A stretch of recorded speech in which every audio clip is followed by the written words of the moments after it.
Cloud terpilih buat jadi icon dari turnamen M6 dan dapetin skin Challenger Sparks berlabel M6 sama skin Cosmic Blaze dengan label Prime yang tentunya sama-sama punya efek luar biasa. Dan menariknya karena desain skin Cloud terbaru yang memang kelewatan bagus ini, alhasil player-player MLBB tuh kebagi jadi dua tim nih. Ada tim yang beli skin Cloud karena bisa main hero-nya, dan ada juga player yang beli dulu skin Cloud karena naksir sama skinnya tapi nggak bisa main Cloud, atau bahkan nggak paham sama mekanismenya sedikit pun. Sayang banget kan? Padahal kalau kalian paham cara mainin hero yang satu ini, Cloud ini masih bisa banget bersaing sama marksman-marksman lain yang mungkin sering kalian pakai.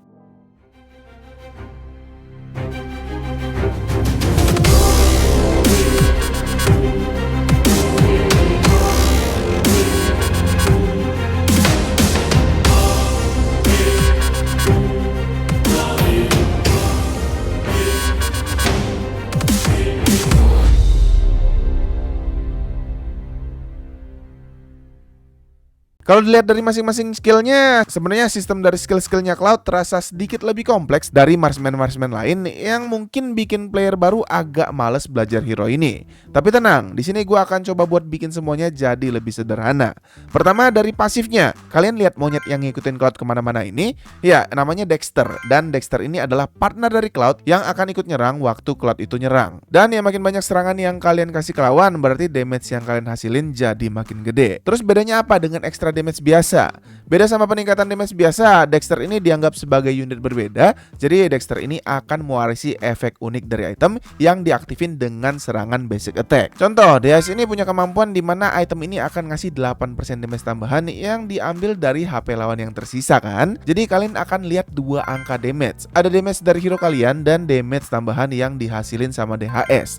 Nah, kalau dipakai sama Cloud, angkanya itu akan lebih banyak. Ada damage Cloud, damage DHS untuk Cloud, damage Dexter, dan damage dari DHS buat Dexter. Jadi tentu perhitungan damage-nya akan beda sama hero yang punya status extra damage aja. Dan di sini tentunya damage tambahan dari item dan sebagainya nggak akan sama ya, karena Dexter nggak mewarisi efek item secara keseluruhan, tapi hanya akan sebagian. Lanjut ke skill aktif. Skill 1. Skill ini tuh skill yang dipakai Cloud buat ngepok dan ningkatin performa Cloud. Waktu dipakai, Cloud bakalan mancarin gelombang ke depan dengan area berbentuk kipas dan ngasih damage yang makin gede dengan makin banyaknya item physical attack Cloud. Selain ngasih damage, pancaran gelombang yang dihasilin sama Cloud ini juga akan ngurangin 20% movement speed sama 10% attack speed dari lawan. Dan di saat bersamaan juga kalian akan lihat di bar statusnya ini akan ada stack dari skill satunya ini. Kalau kalian nyerang unit non hero, entah itu minion atau monster-monster di hutan, kalian itu bakal dapat 1 stack per unit. Artinya kalau ada 1 unit yang kena skill ini, berarti kalian dapat 1 stack. Dan kalau ada 3 unit yang kena skill ini sekaligus, berarti kalian bakal dapat 3 stack. Sedangkan kalau kalian nyerang unit hero dengan skill ini, kalian itu akan dapat 2 stack dari setiap unit yang kalian serang. Kalau ada 1 lawan, kalian dapat 2 stack. Waktu kalian nyerang 2 lawan akan ngumpulin 4 stack. Dan kalau di depan kalian ada 3 hero yang kena serangan skill 1 ini secara bersamaan, kalian akan dapetin 5 stack. Ya, kita nggak akan dapat 6 stack karena stack maksimal dari skill ini ada di 5. Fungsi stack ini adalah ngasih 4-7% movement speed dan attack speed buat Cloud per stack yang meningkat seiring meningkatnya level dari skill ini. Yang artinya Cloud bisa dapetin peningkatan 20-35% movement speed dan attack speed dengan ngumpulin 5 stack dari skill 1 ini. Atau dengan kata lain, Cloud akan ada di kemampuan menyerang dan mobilitas terbaiknya kalau Cloud itu bisa ngumpulin stack dari skill satunya ini dengan baik. Tapi sayangnya stack pasif Cloud ini nggak permanen, melainkan akan hilang kalau Cloud tidak nyerang lawan lain pakai skill satunya ini selama 6 detik. Ya, ini adalah mekanisme yang paling harus kalian pelajarin buat kuasain hero yang satu ini. Usahakan untuk sebisa mungkin selalu pakai skill 1 kalian ke unit lawan manapun sebelum stack skill 1 ini hilang. Skill 2, Cloud akan naruh hologram dari Dexter yang bisa kalian taruh di mana aja selama ada dalam radius serangan kalian. Fungsi dari bayangan ini tuh ada 2. Pertama, fungsi damage. Waktu hologram Dexter ini mendeteksi ada unit lawan yang bisa diserang, dia akan otomatis nyerang yang hasilin damage fisikal. Dan kalau skill ini kalian drop di dalam rumput, si hologram ini juga bisa munculin lawan yang sembunyi dalam rumput dan pastinya ngasih damage juga. Sama dengan kemampuan pasifnya, hologram dari Dexter ini juga mewarisi efek basic attack dari Cloud kayak kasus DHS tadi. Atau kalau kalian bawa corrosion sight yang punya efek ngurangin movement speed, serangan dari hologram Dexter ini juga akan punya efek yang sama. Plus hologram dari Dexter ini juga pinter ya, dia akan nyerang lawan yang kalian incer. Jadi kalau kalian pindah target, ya hologram ini juga bakalan pindah target target ke unit yang kalian serang. Untuk fungsi keduanya ya fungsi mobilitas. Waktu kalian pakai skill 2-nya, kalian bakalan lihat lingkaran biru yang berkurang perlahan kan. Ini tuh ada batas waktunya, dimana kalian bisa tap lagi skill 2 kalian, yang waktu kalian tap, kalian itu akan bertukar posisi sama hologram Dexter tadi. Di sini gue nggak sebut skill ini dengan skill kabur ya, karena ya pemanfaatan skill ini nggak cuma buat kabur aja. Memang kalian bisa pakai skill ini buat kabur, tapi skill ini juga berguna buat kalian masuk ke area yang nggak kejangkau langsung. Jadi ini bener-bener skill buat ningkatin mobilitas dari Cloud. Dan yang terakhir, skill ultimate-nya. Buat skill ultimate-nya sebenarnya ya simple aja. Waktu Cloud pakai ultimate, dia akan nembakin peluru ke unit-unit yang ada di area radius skill ini. Nah, skill ultimate dari Cloud ini juga dihitung sebagai serangan basic attack ya. Jadi efek dari item-item yang gua sebutin di awal tadi juga akan kepancing buat aktif. Simple kan? Nah, kalau mekanisme dari skill-skillnya kita udah paham, sekarang kita lanjut ke tips dalam game. Sebelum masuk ke dalam gamenya, pertama pastinya kita harus masuk ke tahap persiapan dulu ya. Untuk susunan itemnya, kalian bisa pakai set item kayak begini. 3 item utama dari Cloud itu ada DHS, Corrosion, sama Golden Staff, yang dimana setelah 3 item ini selesai, kalian akan mulai cukup enak buat ikut war. Untuk item sisanya sebenarnya cukup situasional ya. Kalian bisa bawa WON buat hadapin marksman tipe fisikal atau immortal buat pertahanan kalian. Terus kalau memang kalian ngerasa kemampuan hadapin hero-hero tebal agak kurang dari DHS, kalian bisa bawa item penetration kayak Malefic Gun, karena item ini juga punya peningkatan attack speed yang dibutuhin sama Cloud. Tapi ingat, walau serangan-serangan skill Cloud dihitung sebagai serangan basic attack, kemampuan peningkatan radius serangan dari Malefic Gun ini nggak akan berpengaruh ke radius skill-skill aktif dari Cloud ya. Dan buat sepatu tentu disesuaikan juga sama kondisi, entah sepatu attack speed atau defense, atau bahkan kalian bisa buang sepatu kalian dan diganti sama Windtalker yang tetap ngasih movement speed kalau kalian butuh damage tambahan. Biasanya sih Windtalker lebih diambil di late game ya. Item ini bentrok sama Golden Staff nggak masalah, karena yang kita incar memang bukan kritikalnya, tapi lebih ke movement sama attack speednya aja buat gantiin slot sepatu yang cuman ngasih movement speed aja. Dan buat susunan emblemnya sebenarnya agak variatif, tapi gue lebih suka pakai set kayak begini yang boleh banget buat kalian coba juga. Buat spell, buat saat ini Cloud biasa bawa Vengeance buat ngurangin damage yang diterima Cloud waktu dia ini lagi nyerang ke depan pakai ultimate-nya. Oke, kalau persiapannya udah, kita lanjut ke gameplaynya. Untuk gameplay dari Cloud ini sebenarnya kurang lebih sama ya kayak marksman pada umumnya ya. Harus pintar jaga posisi dan harus lumayan sabar buat farming sampai beberapa itemnya jadi. Tapi di sini gue akan kasih beberapa hal penting yang harus kalian perhatiin kalau kalian mau main Cloud. Pertama, walaupun skill 2 dari Cloud ini punya kemampuan ngasih damage, di early game jangan sembarangan taruh skill ini di depan untuk nyicil darah lawan, karena kemampuan skill ini di early game itu sebenarnya lebih efektif dipakai buat jadi alat kabur dari Cloud. Cara terbaik buat manfaatin kemampuan ini adalah dengan naruh hologram Dexter ini di area deket turret, terus kalian bisa maju sendiri, landing pakai basic attack sama skill 1 kalian, dan kalau dirasa farming kalian udah selesai atau kondisi kelihatan gak terlalu aman, kalian bisa langsung tap skill 2 kalian lagi buat balik ke posisi aman di deket turret tadi. Dengan begini, fase landing kalian akan bisa berjalan lebih aman dan kalian gak akan gampang ke pick off sama lawan. Kedua, kalian juga bisa manfaatin kemampuan hologram dari skill 2 kalian untuk nyicil-nyicil turret lawan walau nggak ada minion, tanpa ada unit atau cara apapun yang bisa mengganggu hologram kalian. Jadi di kondisi menang lane sebenarnya kalian bisa manfaatin kemampuan dari skill 2-nya Cloud buat cicil-cicil dapetin gold dari gold shield turret lawan, yang tentunya bikin Cloud bisa ngumpulin item lebih cepat dengan posisi yang lebih aman.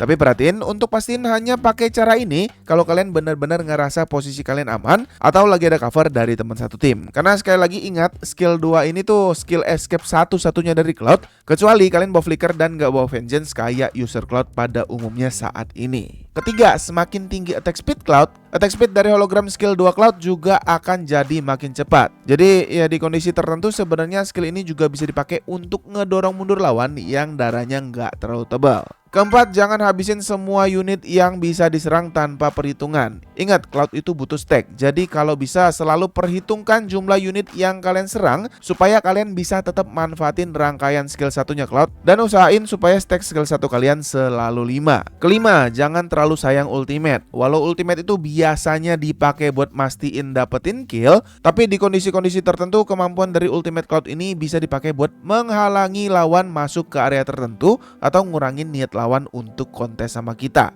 Misal, kalian bisa manfaatin kemampuan Ultimate Cloud ini untuk kontes Kelomang, biar lawannya ada sekitar Kelomang akan ngejauhin area itu buat hindarin damage dari Cloud kita. Jadi otomatis kemungkinan buat dapetin si Kelomang akan lebih gede. Keenam, Cloud itu hero yang sangat butuh vision. Walaupun semua skill Cloud itu skill area, tapi nggak semua skill dari Cloud itu bisa dipakai buat nyerang lawan nggak terlihat. Misalnya, skill satunya Cloud itu bisa dipakai buat nyerang lawan di rumput, tapi kita hanya tahu di rumput ada lawan karena kita dapat stack dari skill 1. Untuk lawan yang kenanya siapa dan letak pastinya, kita gak akan dapat vision sama sekali.